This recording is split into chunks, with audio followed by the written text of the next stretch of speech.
Jean chapitre 3, chapitre 17, des versets 3 jusqu'au 10e verset. Nous pouvons nous lever debout pour respecter la parole du Seigneur. Or, la vie éternelle, c'est qu'ils te connaissent toi, le seul vrai Dieu, et celui que Dieu a envoyé Jésus-Christ. Je t'ai glorifié sur la terre, j'ai achevé l'œuvre que tu m'as donné de faire. Maintenant, toi, Père, glorifie-moi. Glorifie-toi auprès de moi, de la gloire que j'avais auprès de toi avant que le monde fît. Je fais connaître ton nom aux hommes que tu m'as donné des milliers de monde. Ils étaient à toi et tu me les as donnés. Ils ont gardé ta parole. Maintenant, ils ont connu que tout ce que tu m'as donné vient de toi. Car je leur ai donné les paroles que tu m'as données. Ils les ont reçus. Ils ont vraiment connu que je suis sorti de toi. Et ils ont cru que tu m'as envoyé. C'est pour eux que je prie. Je ne prie pas pour le monde, mais pour ce que tu m'as donné. Parce qu'ils sont à toi. Tout ce qui est à moi est à toi. Et tout ce qui est à toi est à moi. Je suis glorifié en eux. La parole du Seigneur.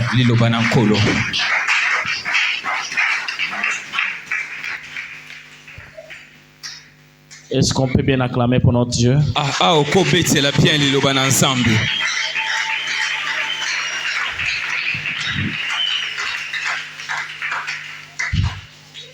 Aidez-moi un peu à saluer quelqu'un qui est à côté de toi. Dis-lui que Dieu te bénisse.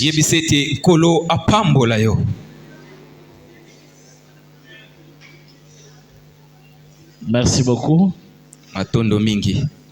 Nous sommes reconnaissants notre Dieu. Lui qui est le maître des temps et des circonstances. En toutes les situations de la vie, quand même, il nous garde en vie. Voilà pourquoi nous sommes reconnaissants à notre Dieu. Nous sommes aussi reconnaissants à notre papa. Lui qui est un bon père pour nous. Et il est aussi modèle pour nous à suivre. Et partout où il se retrouve, que les dieux du Sycomore continuent de protéger. Et toi, un enfant de Dieu qui est dans la présence de Dieu ce matin, laissez que Dieu pour qui tu es venu chercher réponde à un besoin qui te fait souvent mal. Que Dieu vous bénisse. N'oublions pas l'essentiel. C'est ça notre thème de ce matin. Alléluia. Oh. Est-ce que tu peux dire encore à quelqu'un qui est à côté de toi, n'oublie pas l'essentiel.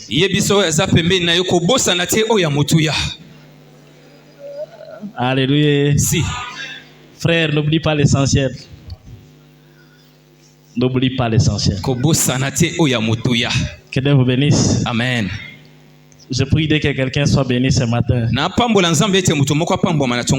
Quelqu'un qui avait autrefois oublié l'essentiel, qui rentre sur le bon chemin et qu'il comprenne qu'il y a l'essentiel. Nous avons besoin de beaucoup de choses. Le monde nous impose beaucoup de pression. Mais en dépit de toutes ces choses, on n'oublie pas l'essentiel. Alléluia. Les chrétiens se font trop de soucis. Nous, les chrétiens, nous nous faisons beaucoup de soucis. Mais apparemment, nous ne faisons pas de soucis pour les salis. Alléluia. Nous sommes en train de nous battre pour l'avenir des enfants. Nous sommes en train de chercher du travail. Nous cherchons le mariage. Nous cherchons à construire des maisons. Mais nous avons oublié l'essentiel. Nous avons oublié les salis. Alléluia. Bien-aimés, l'Église n'est pas là seulement pour envoyer les chrétiens en Occident. L'Église n'est pas là seulement pour envoyer les célibataires au mariage. L'Église n'est pas là seulement pour donner du travail aux chômeurs. Si tu vas à l'aéroport, tu vas voir matin, midi, soir, il y a des gens qui voyagent. Et tous les gens qui voyagent sont-ils des chrétiens?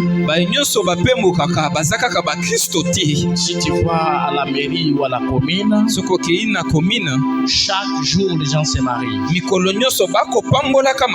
Est-ce que tous ces gens qui se marient sont des chrétiens? Si tu regardes dans notre ville, chaque jour les gens construisent. Les gens construisent des châteaux. Les gens achètent des grosses voitures. Les gens achètent des villas. Est-ce que tous ces gens-là sont des chrétiens? Les gens qui sont en Europe, les gens qui sont aux États-Unis, les gens qui sont en Asie, les gens qui sont en Océanie et partout en Afrique. Est-ce que tous ces gens sont tous des chrétiens?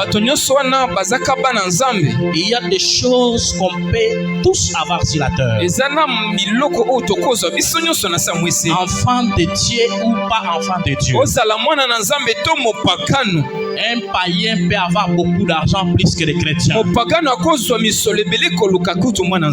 païen peut construire et les chrétiens ne construisent pas. Tout comme aussi un chrétien peut avoir et un païen n'a pas. Mais il y a seulement une chose que nous pouvons avoir que les païens n'ont pas. Et la seule chose que nous pouvons avoir, ça s'appelle la vie éternelle. Alléluia. Voici la vie éternelle, pour qu'ils te connaissent toi le seul vrai Dieu et celui que tu as envoyé, Jésus-Christ. La vie, ce n'est pas seulement s'aimer et s'attendre à récolter. Mais la vie, c'est aussi une marche de temps vers l'éternité. Bien-aimé, la résolution de la question des salis, c'est quand nous sommes encore vivants. Je lisais ma Bible, j'ai vu parmi les écrivains de Proverbes, celui qui s'appelle Arthur. Il a écrit sur Proverbes chapitre 30, le verset 9. Il dit: Seigneur, je vais te faire une prière. Ne me donne pas beaucoup d'argent. Si tu me donnes beaucoup d'argent, je pourrais douter de ton existence.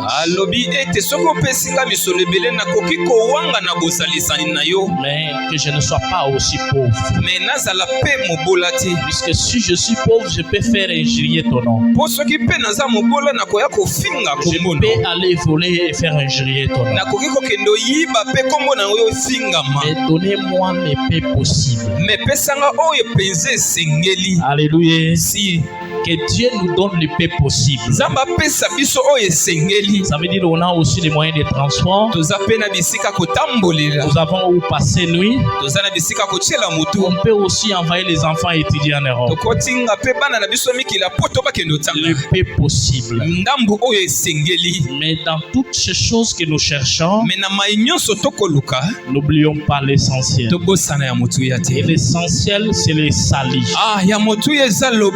L'essentiel, c'est la vie éternelle. À quoi bon d'avoir toutes choses sur la terre et à la fin perdre sa vie? Bien-aimé, ce matin, je te rappelle qu'il t'y a oublié l'essentiel. Mais suite à la pression de la vie, suite à chercher le pain pour les enfants, suite à chercher comment on va survivre, nous avons baissé la garde et nous risquons de perdre aussi l'essentiel. Bien-aimé, si on nous appelle les rachetés, c'est puisque quelqu'un d'autre nous avait acheté. Quelqu'un d'autre nous avait corrompu. Et quelqu'un d'autre est venu nous racheter. Ne perdons pas l'essentiel. Avoir toutes choses, c'est bien sûr bien, il faut avoir. Mais ne perdons pas la vie éternelle. Si ma marche sur la terre, j'ai compris qu'il faut que Dieu nous aide beaucoup. Satan nous tente chaque jour. Et Satan nous fait des propositions chaque jour. Et si il serait possible, il séduirait même les saints. Donc ça veut dire que Satan peut venir à l'église et nous séduire nous tous. C'est pour cela que je te dis que tu es maintenant trop préoccupé avec des choses de ta vie. Et tu as oublié l'essentiel. Je vais parler sur ce sujet sur 4 petits points. Le premier point, c'est que mon salut, c'est maintenant. Le deuxième point, c'est ma marche vers l'enlèvement. Et le troisième point, c'est le baptême ou la nouvelle naissance. Et le quatrième point, c'est la seconde mort. Le premier point, mon salut, c'est maintenant. Écoutez ce que nous dit la Bible. Romains chapitre 13, le verset 11 à 13e verset. Cela importe d'autant plus que vous savez à quel temps nous sommes. C'est l'heure de vous réveiller enfin du sommeil. Car maintenant le salut est plus près de nous que lorsque nous avons crié. Je répète, l'heure est de vous réveiller enfin du sommeil. Car maintenant le salut est plus près de nous que lorsque nous avons crié. La nuit est avancée, le jour approche. Dépouillons-nous de toutes les œuvres des ténèbres. Revêtons-nous de larmes et la lumière. Marchons honnêtement comme en plein jour. Loin des excès. Loin de l'ivrognerie. Loin de la luxure. loin de l'impudicité, loin des querelles, loin des jalousies. Mais répétez-vous du Seigneur Jésus-Christ. N'ayez pas soin de la chair pour en satisfaire les convoitises. La résolution à notre question de salut, c'est quand on est encore en vie. C'est lorsque tu es encore vivant que tu dois te décider là où tu dois passer. C'est maintenant le temps de nous dépouiller des lèvres des ténèbres. Bien-aimé, j'aimerais te dire quelque chose. Lorsque tu meurs aujourd'hui, nous allons venir à tes funérailles. Nous allons prier. Nous allons faire la prière. Mais la prière que nous allons faire lors de tes funérailles ne changera pas là où tu vas partir.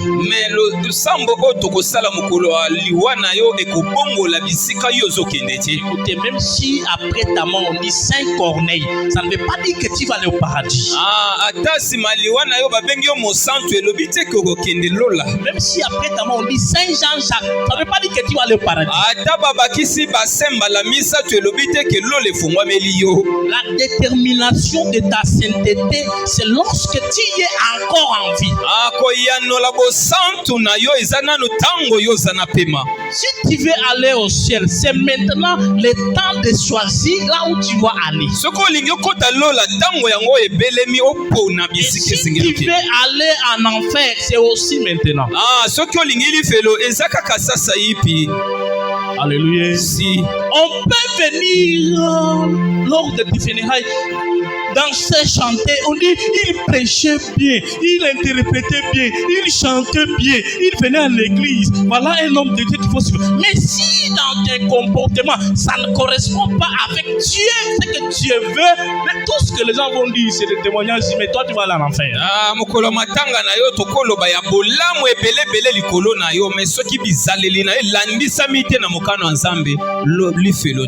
Tu peux avoir l'argent, c'est bien d'avoir. C'est bien de se marier. C'est bien d'avoir des enfants. C'est bien d'avoir des voitures consorts. Mais lorsque tu vas mourir, il y a une seule chose qui va t'accompagner par terre. Et cette chose, j'appelle ça ami fidèle. Et l'ami fidèle, c'est ton comportement. Alléluia. Amen. Je sais qu'aujourd'hui tu ne seras pas joyeux, tu vas même dormir. Donc à toi, ce n'est pas un problème. Mais si je parlais des miracles, tu pourrais même casser la chaise. À quoi bon d'avoir tous les miracles et perdre le ciel? Lorsque l'église est remplie de gens riches et que personne ne va au ciel, l'église a raté sa mission.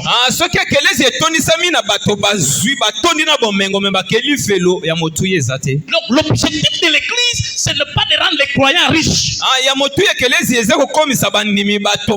L'objectif de l'église, c'est pas que tous les célibataires se marient. L'objectif de l'église, ce n'est pas que tous les chômeurs aient du boulot. L'objectif de l'église, c'est de préparer les enfants de Dieu à la rencontre du Seigneur.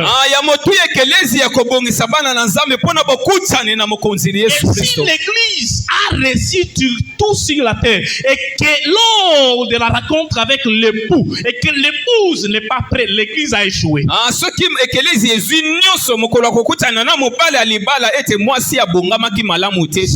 C'est là que ceux qui prêchent seront traités sévèrement. Puisque au lieu de préparer les semaines, nous étions entrés dans la distraction, dans les réponses, dans les polémiques, des consorts. On a oublié l'essentiel.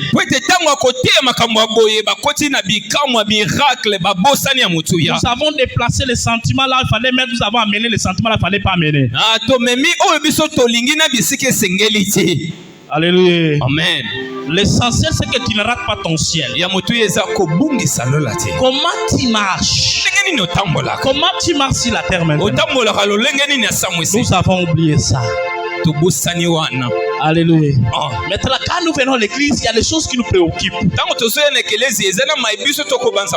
a pas quelqu'un ici qui est venu à l'église ce matin. Seigneur, je vais aller te rencontrer.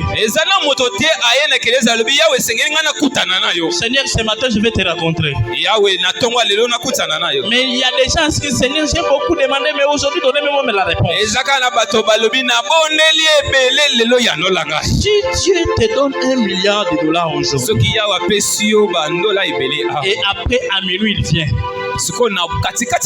tu vas faire quoi avec ça? Alléluia. Je ne suis pas contre la prospérité. Je ne suis pas contre la réussite. Mais ce sont des vanités qu'il faut avoir. Mais toutefois, n'oublions pas l'essentiel. L'essentiel, c'est la vie éternelle. Jésus n'est pas venu pour que nous nous marions. Jésus n'est pas venu pour que nous soyons riches. Non, puisqu'au commencement il y avait un plan divin. Et ce plan a échoué. Et c'est pour cela que Jésus est venu avec l'idée de retourner l'homme là où il fallait qu'il soit dans le plan de Dieu. Et si le plan de Dieu c'était que l'homme ait l'accès à la vie éternelle. Et dans le plan de Dieu, il n'avait pas créé l'homme pour que l'homme meure. Mais l'homme a eu à mourir à cause de son comportement. Et comme cela semble être impossible, c'est comme ça que Jésus est venu pour qu'au moins que nous n'ayons pas la deuxième mort.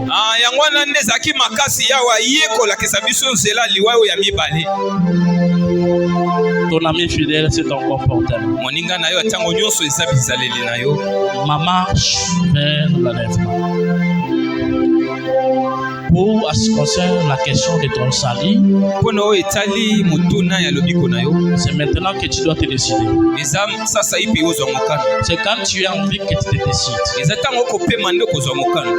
pas de mourir pour ranger les choses. Si tu meurs, c'est déjà tout perdu. Décidons-nous de notre vivant. C'est maintenant que nous allons décider.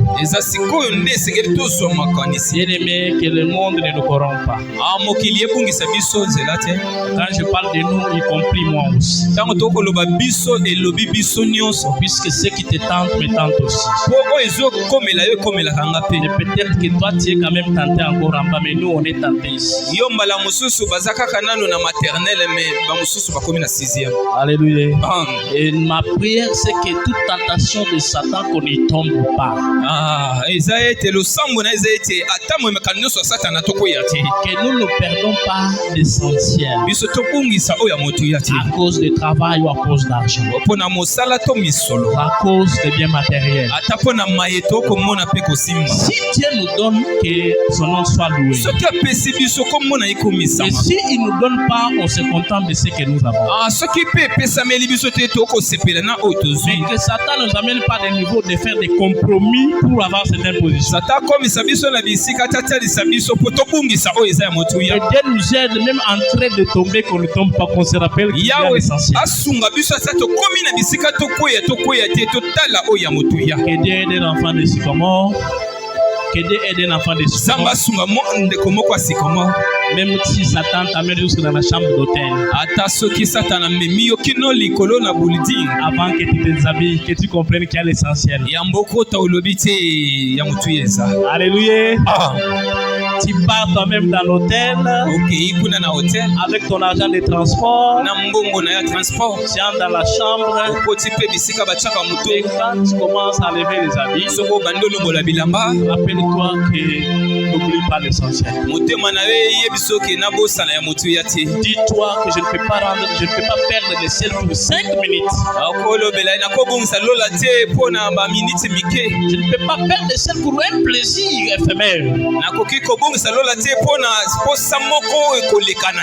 Est-ce que quelqu'un me comprend? Est-ce que quelqu'un me comprend?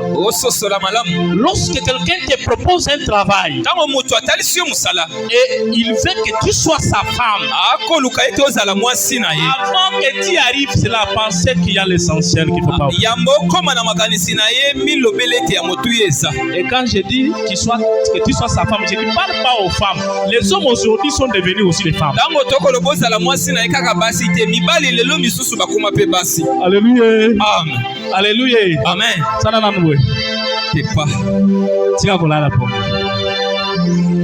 Quand je parle de devenir pas des femmes, je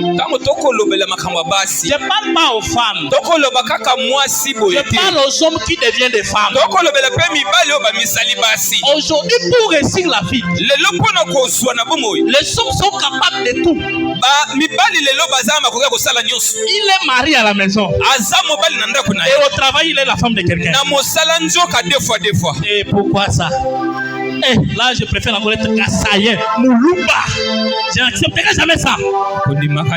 Alléluia. Si. Ça, j'enlève d'abord le Saint-Esprit. J'envoie d'abord ça. Je vais d'abord Kassaye. Moi, devenir la femme de quelqu'un. Tu me donnes quoi? Makimumluba nanga. Nakoma moi sinayo. Keba. Beton batala ilo. Betela yosu maboko. Nazongi na modibu. N'acceptez pas d'être la femme de quelqu'un toi tu es qu'un homme. J'ai un ami proche. On a grandi ensemble. Aujourd'hui il a le Mumbashi. Il a même âge que moi. Il a une entreprise minière. Est-ce que quelqu'un me comprend? Avant l'entreprise minière, ça veut dire que tu es millionnaire. Donc quand on parle des hommes d'affaires au Congo, les gens qui sont dans le pétrole, les gens qui sont dans le bon argent. Donc, il est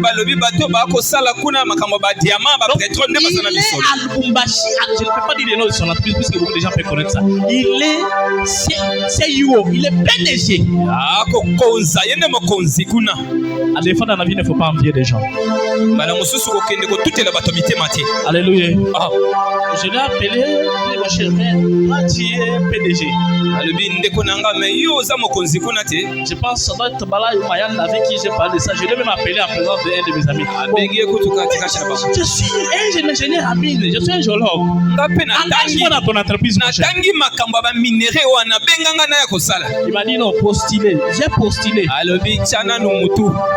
un autre ami qui a Lubumbashi m'a appelé.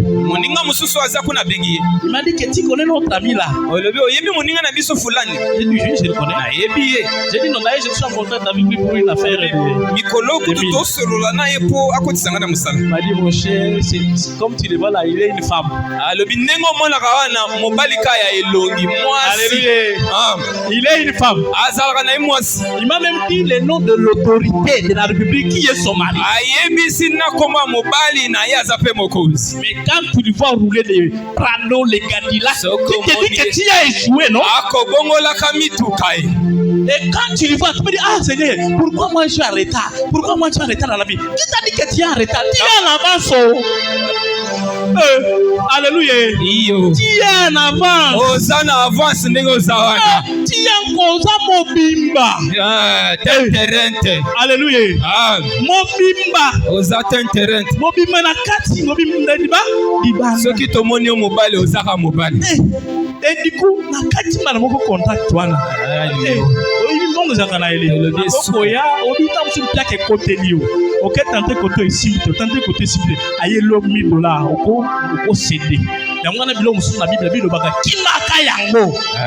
Alléluia. Si bakamana na babesa nini kimaka bango yango na pona ngana bana na bato kemba na bango koto mais ba simili titi na mute bala ya simili titi te manda simila titi te tamba aussi na boîte ça peut ba ah toi idéologie moko to kuna ndenge moko si même terrain d'attente toi si point d'égalité abundi koto ngapi na bundi koto ça va na bi ke biso to mi ba so qui vont céder comme moi so pemben puisque la mauvaise compagnie coron de quoi de bonne messe. Donc tu n'es pas en retard. Oh ça en retard à l'autre côté. Donc aujourd'hui les gens sont prêts à tout pour apparaître. Bandimi ko sala nyuso ka po bato bomona bango. Et nous là qui nous voyons sur les réseaux sociaux monter maison souka. Comme dit bon il était dans les mining in là-bas. Donc dans des conférences minières en Afrique. Il était en Australie dans des conférences minières. Il était au Nigeria dans Seigneur. Lui a prié comment? Salinini pour comment awa. Il a prié. Et quand je suis même fait des recherches, il n'est même pas parti avec des études. Soko landeli kutu atanga ta ya belete. Donc il est parti seulement signer le pacte avec ça. Ye akei kaka koloba na kumi mwasi esili. N'oubliez pas l'essentiel. Obosana ya motu yati. Alléluia. N'oubliez pas l'essentiel. N'oublie pas l'essentiel. Ya motu ya kobungisa ti. L'essentiel c'est la vie éternelle. Ya motu ya sabomo ya seko. Demandez à Dieu ce que tu as besoin que Dieu te donne. Senga na nzambe ma nyonso zana posa salela yo. Et quand il te donne, c'est pourquoi la Bible dit que la bénédiction de l'Éternel qui s'ensuit d'aucun chagrin. Yango na Biblia elobi lipamboli ya nzambe simana yango pasi ko so mino ezalaka te. Lorsque Dieu va nous bénir. So ki nzamba pamboli biso. Bongo wana tokoli yango na bana na biso na bandeko na biso. Amen. Après olali pe bongi na ndako. Alléluia. Encore on est dans un bonala la neti bébé. So na lala ta otomoli le boko na lala na. Ce qu'on a comme na mongo il faut la moka boy, il faut sauter. Na kokate. Na kokate. Oh faut que ne bato balari comment ta la pembeni. Basa wapi na kote na le anye na dali. Na kokate. Alléluia. Na kokate. Donc il faut nzamba sa nini a pesa. Amen. Nzamba pesa. Alléluia. Tout se réjouit dans les pamboli ensemble. Tout se pèle dans les pamboli. Mais tout se précipiter dans mon qualité puisque essentiel est un ami en côté essentiel ça l'eau là. Pourquoi qu'on mettre les sur ma boîte?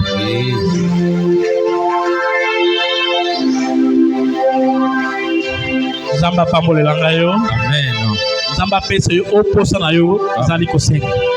Pour motema na yo beta te. Alléluia. Bana na yo bala lanzala te. Ozanga mbongo akufute na ndako te. Ozanga pe ya lopango te. Si possible apesa pe no moyen de transport.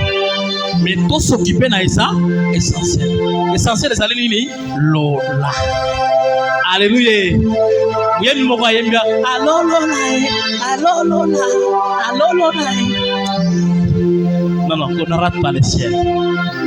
Maman nanga kozanga lola te, papa kozanga lola te. Na mokila osoko biki bambale bele okota na 80 ans. Soko exagérer okota pe na 100, mais nyonso kotika na mokila éternité. Balobi éternité. Tant moulaye tolérance soit na lola soit na life. Pona mbiseng moi tant muke. Pona moi 10 ans moi 20 ans, ozangi cette éternité mobile. Soit ça la choix na yo. Soit ya kosa les asikoyo. Kobunga na nzela malamu. Betela Yesu maboko. Jésus. Deuxième point. Oyami balé. Ma marche vers l'enlèvement. 1 Thessaloniciens chapitre 5, le verset 1er et le deuxième verset. Pour ce qui est des temps et des moments, vous n'avez pas besoin, frères, qu'on vous écrive. Car vous savez bien que le jour du Seigneur viendra comme un voleur dans la nuit. Matthieu chapitre 24, le verset 38 à 42, la Bible dit ceci. Les jours avant le déluge. Les hommes mangeaient et buvaient. Se marier et marier leurs enfants. Alors, deux hommes seront dans les champs. L'un sera pris et l'autre sera laissé. Bien-aimé, dans les marches vers l'enlèvement, l'apôtre Paul dit aux Thessaloniciens ceci. Il dit, à ce qui concerne les temps et les moments, il n'est pas important que j'écrive ça pour vous. Puisque Jésus lui-même avait dit que le Fils de l'homme viendra comme un voleur. Les voleurs, quand ils viennent pour voler chez toi, ils ne doivent pas t'informer que je vais venir là. Mon ami Mayanda a été volé. C'est après avoir été volé qu'il a renforcé la sécurité. Alléluia. Si. Est-ce que quelqu'un a compris? Avant qu'on lui vole, il n'avait pas renforcé la sécurité. Et quand on l'a volé, il a compris qu'il faut chercher maintenant des barres de fer, il faut renforcer. Ne renforcez pas la sécurité de ta vie. Alléluia. Puisqu'il viendra comme un voleur, le jour qu'il viendra, on ne sait pas.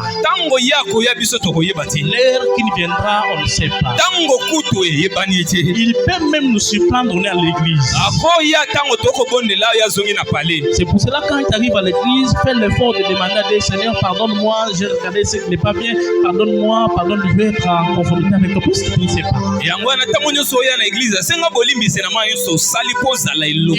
Il viendra comme un voleur. Le monde sera en panique. Puisque s'il vient, on est à l'église. Je pense que toi, tu penses que le pasteur sera arrivé en première position. Toi, tu penses que les serviteurs seront arrivés en première position. Non, mais lors de l'enlèvement, ce n'est pas question d'être prédicateur, pasteur. Nous pouvons être surpris. Si Dieu te donne une vision maintenant, tu vas comprendre que la majorité d'entre nous vont rester. À défendre les gens qu'on ne pense pas vont partir, vont partir. Est-ce que quelqu'un me comprend? Oui, vous pouvez voir les pasteurs avec son équipe de serviteurs restent ici. Vous partez. Non, c'est pas question de ce qu'on vous prête, c'est question de ce que nous faisons. Non, le problème, ce n'est pas ce que j'ai voulu de faire. Le problème, c'est ce que j'ai fait aussi. Moi, comprenant ça, pourquoi l'évangile est prêché d'abord par moi avant que ça arrive à vous. Alléluia. Quand je vous dis de changer, je ne vous dis pas de vous que vous changez comme si moi je suis saint, saint-tété à côté de Dieu. Je dis changeons, puisque je tombe aussi. Alléluia. Non, puisque les pasteurs ont créé des c'est comme ils sont devenus les petits frères à Jésus et n'ont pas laissé pour voir, et n'ont pas laissé pour entier, et n'ont pas. Non, nous tous nous tombons.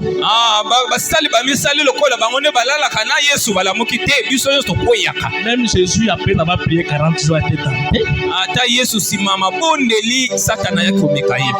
Pas tenté une fois. Il a été tenté à la montagne avec les choses à manger. Après, on a monté de la richesse. Vous voyez, quand même, il a eu à résister. Beaucoup sont tombés à cause de la chose à manger et la richesse. À ce qui concerne la vie éternelle, c'est la façon que nous nous comportons qui compte. La façon que moi, mon âge, je me comporte, c'est ce qui va décider que je vais aller au ciel ou que je vais rester. que je suis en train de dire, je suis juste un instrument que Dieu est en train d'utiliser pour transmettre son message. Est-ce qu'un enfant de Dieu me comprend? Oui, mais moi je n'ai pas aussi l'envie de rater le ciel. Et notre objectif tous c'est d'aller tous au ciel. Alors c'est pour cela que je dis marcher en conformité de la parole de Dieu. Quelle est ta marche vers l'enlèvement? Examen de conscience. Si Jésus vient maintenant, et maintenant l'église, ce que tu as fait hier le soir, est-ce que tu vas aller au ciel? Je n'ai pas besoin de ta réponse. Ta conscience toi-même t'interpelle. Est-ce que tu vas aller au ciel? N'oublions pas l'essentiel. Alléluia. N'oublions pas l'essentiel. L'essentiel, c'est la vie éternelle.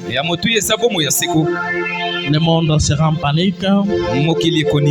Pour ceux qui seront vivants, la Bible dit que tout est élevéra. Et vers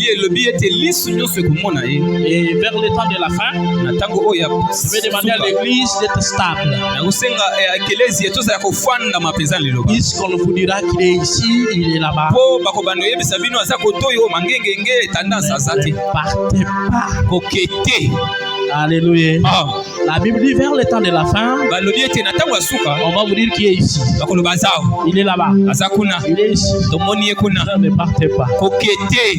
J'ai vu l'année dernière, il y avait un Jésus qui venait de sortir à Kenya. Il y a quelqu'un qui se souvient de ça? Il y avait un Jésus de Kenya qui était sorti. Mais après, l'histoire a pris fin. On ne sait pas. Mais maintenant, imaginez-vous maintenant combien de gens peut-être de faibles croyances qui pourraient le suivre, que c'est lui Jésus qui est venu.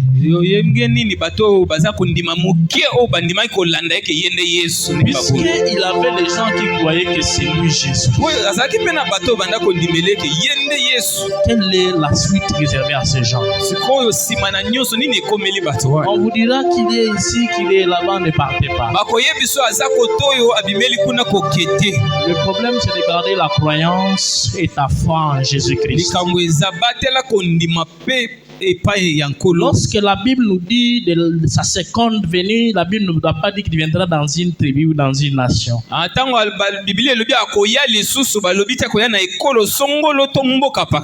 ce que je sais, on dit, la Bible a dit que tout œil le verra.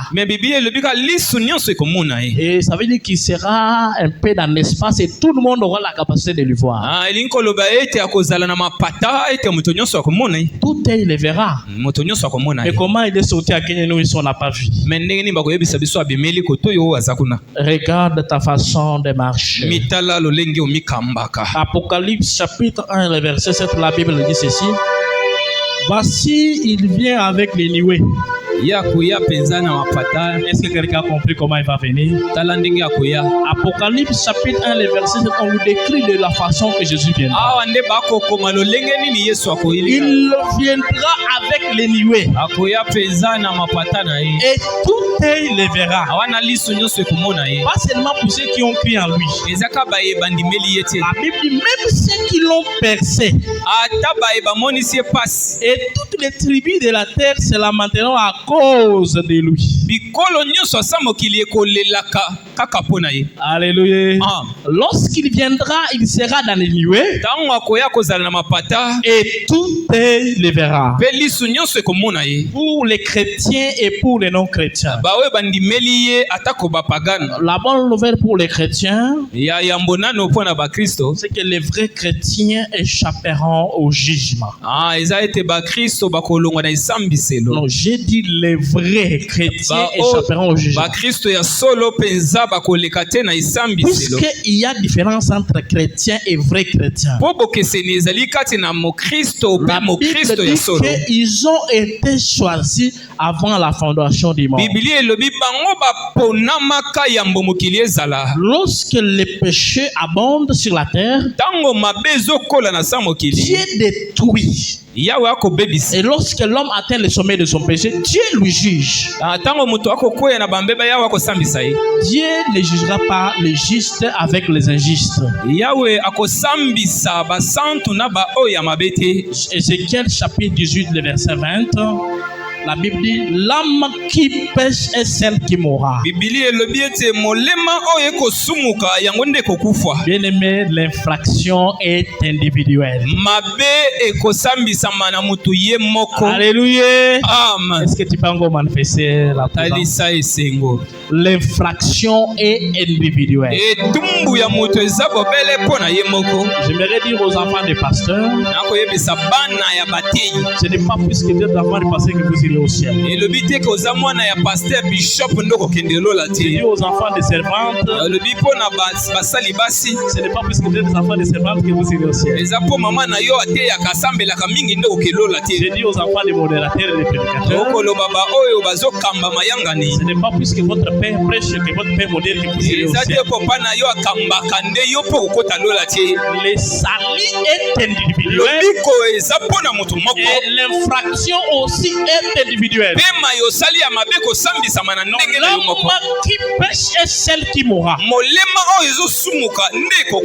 Écoutez, si ma femme ne marche pas en conformité avec la parole de Dieu, c'est pas plus son mari est prédicateur qui sera sauvé. Détrompez-vous. Non, ce n'est pas le fait que comme il plaît, comme il a ceci, non, ce n'est pas ça. Non, le problème c'est comment tu te comportes. Lorsque tu te comportes pas comme Dieu le veut, ta femme s'ira au ciel et toi tu vas rester. Ton mari ira au ciel et toi tu vas rester. Ton papa peut partir et toi tu restes. Et tes enfants peuvent partir et toi tu restes. L'infraction est individuelle. Et aussi le salut est individuel. C'est pour cela que Jésus dit que chacun portera sa croix. Qui veut me suivre et que tout celui qui veut me suivre qui porte sa croix. Lorsque tu veux suivre Jésus, moi je suis ton père, je vais te montrer seulement le chemin. Mais à ce qui va porter la croix, toi-même tu vas porter ta croix. Alléluia. Amen. Chacun doit porter sa croix. La marche vers l'enlèvement. Dieu enlève toujours les justes avant de frapper. Alléluia. Avant que Dieu frappe, il va d'abord enlever les justes. Est-ce qu'il y a un juste ici? Est-ce que tu peux manifester? Avant que Dieu frappe la terre, Dieu va d'abord t'écarter. Est-ce que quelqu'un est d'accord avec moi? Avant qu'il y ait des liges, Dieu a préparé les mécanismes de mettre Noé avec sa famille à côté. Voilà, Dieu ne frappe pas les injustes avec les justes. Le temps de Sodome et Gomorrhe, avant que ça soit brûlé au feu, Dieu a eu le temps d'enlever Lot avec sa famille. Mais comme je venais de dire que le salut est individuel, comme l'esprit de la femme de Lot était resté à Gomorrhe, à Sodome, et vous savez la conséquence de sa vie. Lorsque tu avances avec Jésus, ne regardez pas la marche. Alléluia. Amen. Regardez seulement vers le devant. Avant le jugement, Dieu doit d'abord enlever l'église. Alléluia. Amen. Avant le jugement, nous connaîtrons d'abord l'enlèvement. L'église sera enlevée. Et après viendra la tribulation et les jugements. Et ce qui me fait plus la joie, c'est que nous serons aussi parmi les juges. Alléluia. Eh, fais attention, hein. Je vais te croiser ces jours-là. La façon dont tu m'as fait souffrir sur la terre. Je vais te rappeler les articles que tu as violés. Alléluia. Amen. L'église va juger le monde avec Jésus. Donc nous sommes les juges. Alléluia. Alléluia. Amen. Est-ce que quelqu'un a la joie ce matin? Est-ce que quelqu'un a la joie ce matin? Est-ce que tu peux crier pour nous? Nous allons juger le monde avec Jésus. Pour juger Bango. Ma bébé a sala bisoto juger Bango. Alléluia. Ne bazo matsaka balola. Ne ba comme ça vie passe. Misala peut saka bala na Bango pour juger Bango. Bako samba. To juger ba? Bako samba. Siko Bango ya moi coup joie. Biso siko ta pour na libela. Yo, tant on a quand même ça là. Wanda vous tourner bambon à l'état. Des doigts. Donc oui bien bon aller à l'état. Alléluia. Nous allons juger le monde. Donc sambi. Yango sonza matomboli yo keba. Okoya kolonga ki magistrature pamba balongole na juge. Okay na mulo. Iso église. Soto tamboli na ndenge sepeli sinzambe to juger mokili. Betana Yesu babo. Aïe.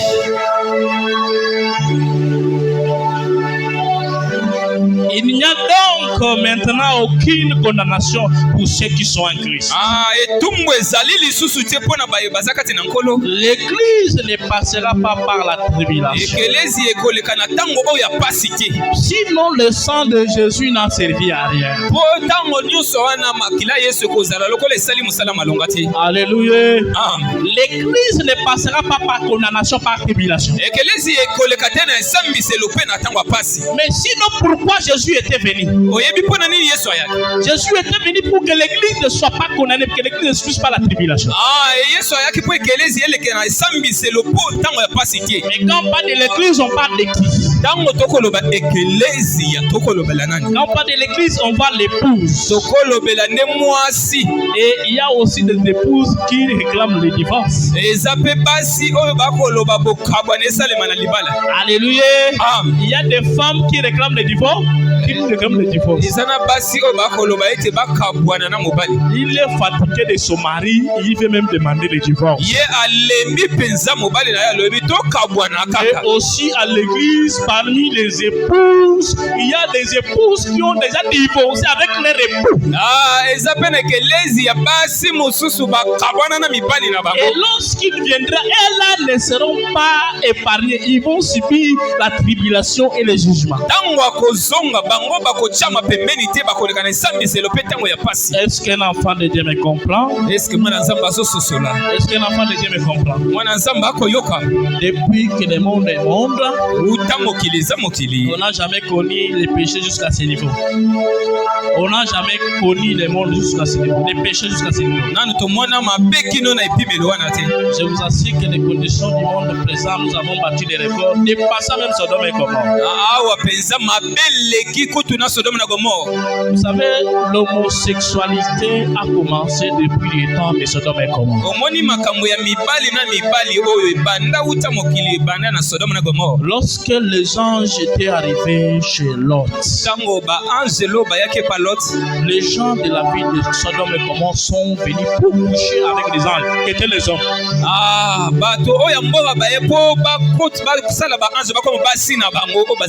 Et l'eau passe que la mokilo est zate. Alléluia. Et l'eau passe que la mokilo est zate. ils sont venus pour coucher avec les anges. Et l'autre a dit ceci.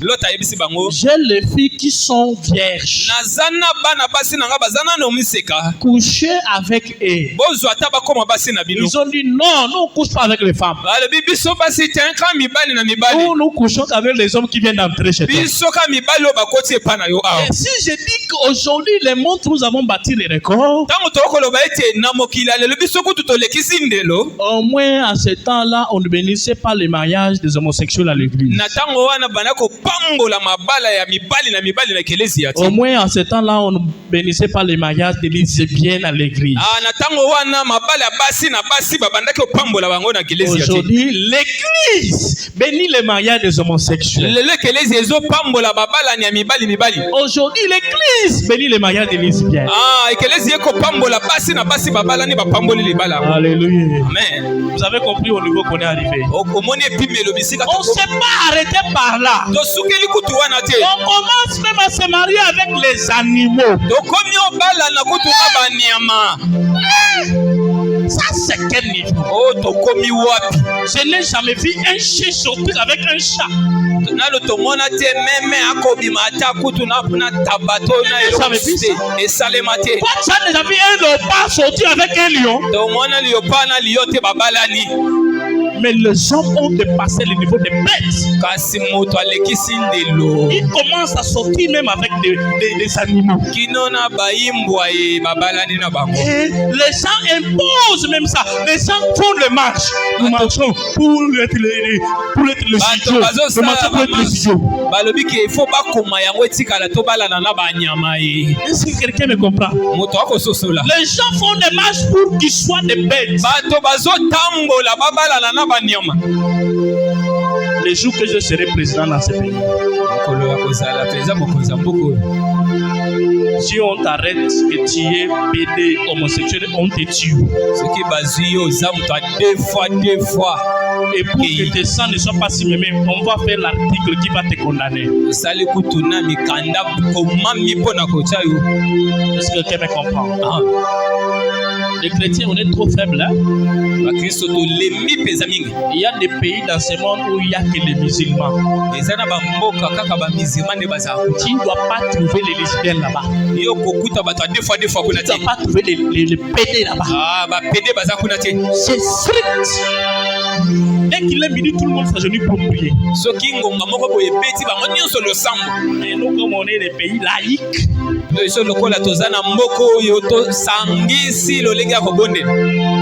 pour cela, tu vas voir ton garçon quand ça va comme ça. Ton garçon. C'est pourquoi aujourd'hui, nous commençons à avoir peur plus que les garçons que nous avons aujourd'hui pourraient devenir des copines de quelqu'un.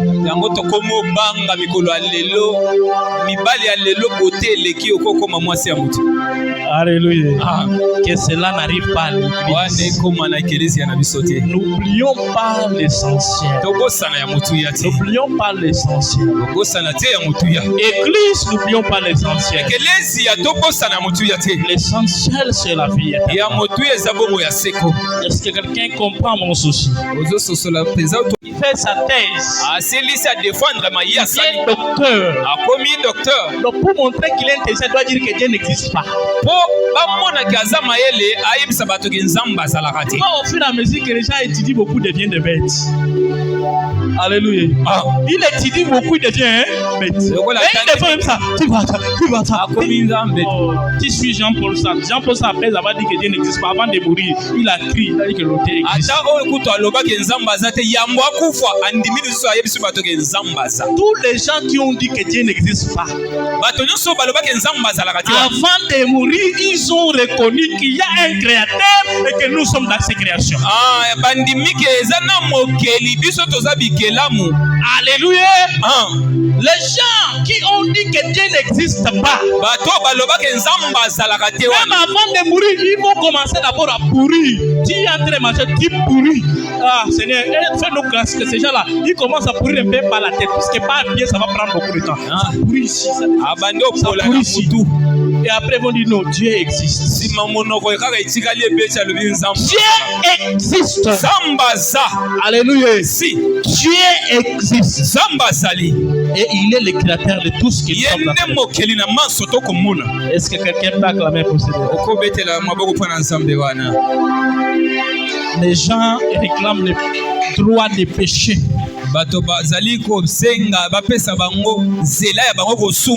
Que Dieu bénisse l'église. Et nous ne normalisons pas tout. Non, que nous ne le voyons pas tout normal. Ne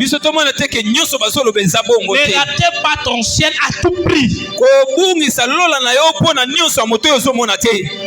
Alléluia. Le troisième point, c'est le baptême. Le baptême, c'est l'ordonnance instituée par notre Seigneur Jésus-Christ à pratiquer jusqu'à la fin des temps. Le baptême symbolise l'union d'un croyant avec Jésus-Christ. Le rôle du baptême, c'est un symbole de l'unification et de l'introduction à l'église. Le baptême, c'est une déclaration de la foi et l'abandon de la souveraineté de Jésus-Christ. Et l'utilité du baptême, c'est le salut. Pourquoi Jésus lui-même a été baptisé? Donc il devait être baptisé puisque pour devenir roi, tu dois prêter serment. Et pour que tu sois un enfant de Dieu, tu dois prêter serment. Le seul moyen que je connais de devenir un enfant de Dieu, c'est par le moyen du baptême. Est-ce qu'un enfant de Dieu me comprend? Est-ce qu'il y a des gens qui sont baptisés dans la salle? Alléluia. Si tu as été baptisé, fais ensemble avec moi. Que Dieu vous bénisse. Donc au moins vous avez prêté serment d'être un enfant de Dieu. Mais j'ai des soucis pour toi. Est-ce que le baptême que tu as pris, on t'avait lavé dans l'eau ou bien tu as pris baptême? Vous savez, après avoir baptisé certaines personnes, j'ai dit, ah Seigneur, pourquoi tu as prévu que c'est ça? Alléluia. Oui, j'ai baptisé déjà beaucoup de gens, mais certaines personnes, quand je regarde aux yeux du Seigneur, Seigneur, tu avais dit que nous, on sera traités sévèrement. Nous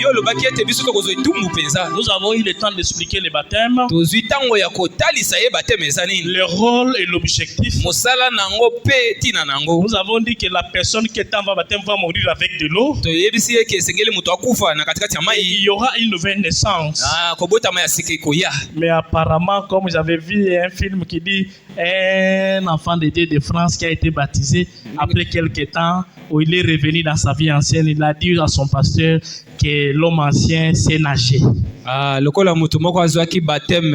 azongeli bizaleli na ye asika yebisi musale na ye ke moto oyo akalawana azindi na mai. Quand on a émergé, quand on a submergé dans l'eau, tango bazindisi ye na mai, et on pensait que l'homme ancien partit avec de l'eau. Babana koloba ete moto akalawana kiti na mai. Or que l'homme ancien savait nager. Alobi ke moto wana yebi ko nager, aza maître nageur. L'homme ancien c'était un nageur. Aza maître nageur, bimaki alandaki ngali susu na ndako. Pourquoi les gens avant baptême étaient après baptême? Et angwana ndo monaki liboso ya baptême azaka ndenge ya sima ya baptême. Avant baptême encore c'était safa. Kutu liboso ezaki moins bien. Après baptême c'est devenu tango azongeli esika 5 bouteilles comme 10 bouteilles. L'homme ancien a fait de tour il est revenu plus. Zoka moto bakeko tika na maya yebi nage abimi alandi eti na parler. Prenez bien soin de votre baptême, sinon vous pouvez prendre le baptême et rater ici. Puisque l'utilité c'est la vie que tu dois mener après. Est-ce que quelqu'un a compris quelque chose? L'objectif du baptême ce n'est pas pour te prendre des photos, mettre sur Facebook et WhatsApp qui va ça, je suis baptisé. Je suis baptisé, après on te va toujours de faire ce que tu veux. Tu continues à voler, tu continues à te prostituer, et après tu as pris baptême. Pourquoi? Pour moi il faut prendre un autre baptême. faut reprendre à zéro. Qui reprend le baptême j'avais pris par j'avais pris ça inconsciemment. Je rentre encore prendre l'autre baptême. Je te dis la vérité, il faut reprendre encore baptême. L'essentiel, ne l'oublions pas. Est-ce que quelqu'un peut acclamer pour notre jeune? Acclamez bien pour notre Dieu.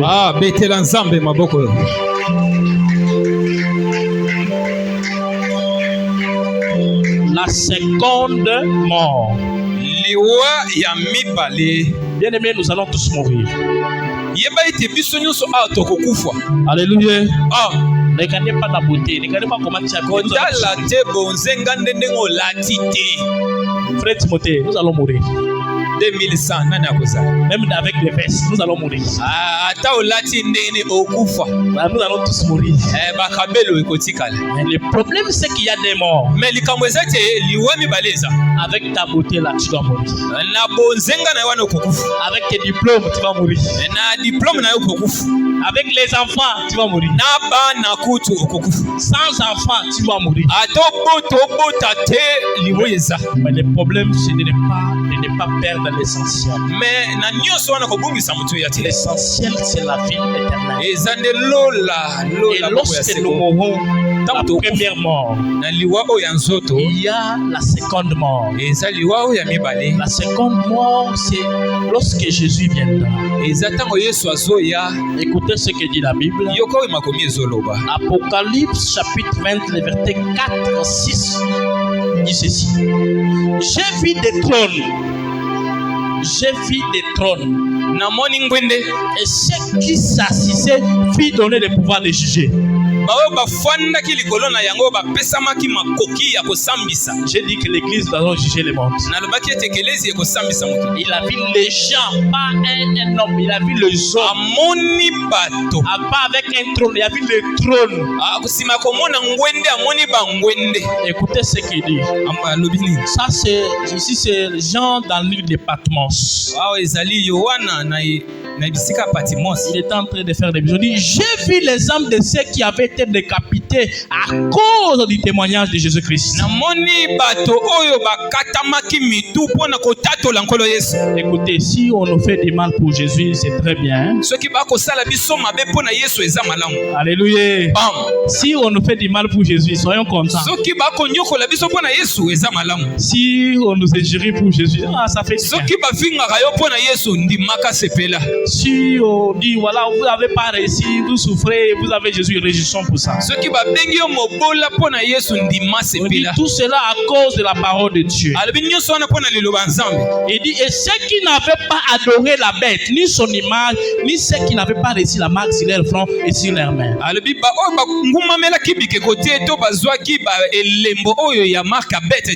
Donc ceux qui n'ont pas aimé la bête, c'est ceux qui ont trahi Jésus pour faire l'alliance avec le monde. La Bible dit ils revinrent à la vie et ils régneront avec Christ pendant 1000 ans. Après avoir mouru, nous reviendrons en vie. Cette fois-ci pas pour vivre pendant 100 ans. Pas pour vivre pendant 120 ans. Nous allons régner avec Jésus pendant 1000 ans. Et voilà ce qu'il dit encore. Les autres morts ne reviendront point à la vie jusqu'à ce que les 1000 ans soient accomplis. Donc ça veut dire qu'après la mort physique, il viendra la première résurrection. Mais la première résurrection, ce n'est que pour ceux-là qui ont gardé l'essentiel dans leur vie. La Bible dit errez les saints, ceux qui ont pris part à la première résurrection. Il dit la seconde mort n'a point de pouvoir sur elle. Lorsque nous marchons bien avec Jésus, nous ne connaîtront pas la seconde mort. Et l'apôtre Jean dit, ils seront sacrificateurs de Dieu.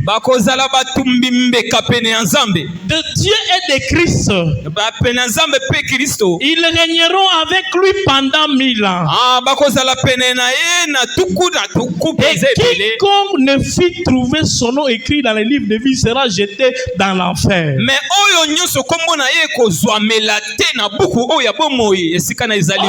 Oh, la façon officielle d'avoir le nom sur le livre de vie, c'est d'avoir le baptême, le vrai baptême.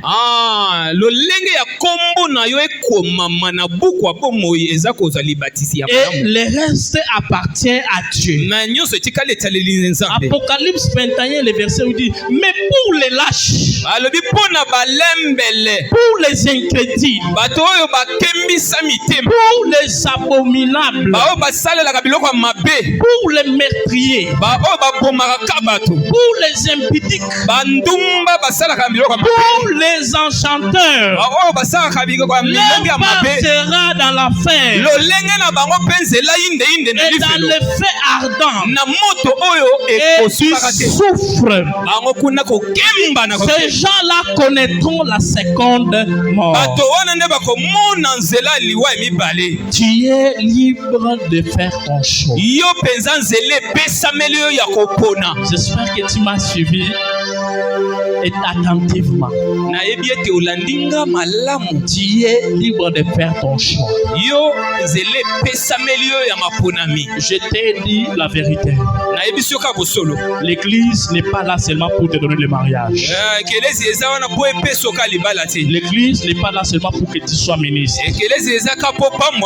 L'église n'est pas là seulement pour que tu voyages. La mission principale de l'église, c'est d'amener cette épouse à rencontrer l'époux. Et c'est ce que nous avons appelé l'essentiel. L'église est maintenant dans la distraction. Nous avons oublié l'essentiel. Mais ce matin, n'oublie pas l'essentiel. Et l'essentiel, c'est la vie éternelle. Et Jésus a dit, voici la vie éternelle. Et cette vie éternelle, c'est que tu te connaisses toi, Dieu. Et c'est lui que tu as envoyé, Jésus-Christ. Ce matin, il n'est pas question d'argent. C'est pas question de travail. C'est pas question de l'or. C'est une question de la vie éternelle. Est-ce que lorsque Jésus viendra, nous irons avec lui? Prends ta décision dès maintenant. Tu es libre de faire ton choix. Que Dieu bénisse l'église. Que Dieu bénisse l'église.